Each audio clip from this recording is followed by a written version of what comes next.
বিদ্যুৎ ভর্তুকির সিদ্ধান্তে উচ্ছ্বাস। তেলিয়ামুড়ায় বিজেপির উদ্যোগে সুবিশাল ধন্যবাদ র্যালি।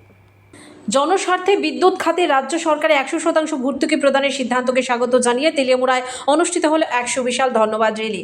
শনিবার 28 তেলিয়ামুড়া বিজেপি মন্ডলের উদ্যোগে আয়োজিত এই র্যালিতে ব্যাপক সংখ্যায় দলীয় কর্মী সমর্থকদের উপস্থিতি লক্ষ্য করা যায়। বিগত কিছুদিন ধরে বিদ্যুতের মূল্য বৃদ্ধি এবং বিদ্যুৎ দপ্তরের বিভিন্ন সমস্যা নিয়ে রাজ্যের সাধারণ বিদ্যুৎ গ্রাহকদের মধ্যে অসন্তোষ সৃষ্টি হয়েছিল। এমন পরিস্থিতিতে রাজ্য সরকারের পক্ষ থেকে জনস্বার্থে বিদ্যুৎ খাতে 100% ভর্তুকি প্রদানের সিদ্ধান্তকে তাৎপর্যপূর্ণ পদক্ষেপ হিসেবে তুলে ধরে বিজেপির পক্ষ থেকে সরকারকে ধন্যবাদ জানানো হয়। শনিবার তেলিয়ামুড়া মন্ডল কার্যালয়ের সামনে থেকে ধন্যবাদ র্যালিটির সূচনা হয়। এরপর র্যালিটি তেলিয়ামুড়া শহরে বিভিন্ন গুরুত্বপূর্ণ পথ পরিক্রমা করে পুনরায় মন্ডল কার্যালয়ের সম্মুখে এসে সমাপ্ত হয়। এবং আপনারা প্রত্যেকেই জানেন, রাজ্যের যে বর্ধিত মাসুল সেটা রাজ্য সরকার সরাসরি বর্ধন করতে পারে না বা বর্ধিত করতে পারে না।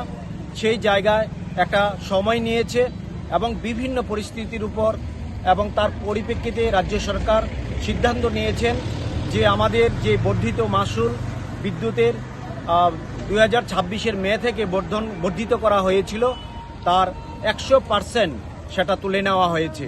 এবং সেই জন্যই আমরা আজকে আমাদের তেলিয়ামুড়ার সমস্ত সুনাগরিকগণ আমরা ধন্যবাদ জানিয়ে রাজ্য সরকারকে এবং আমাদের বিদ্যুৎ দপ্তরকে আমরা একটা র্যালি অনুষ্ঠিত করতে চলেছি।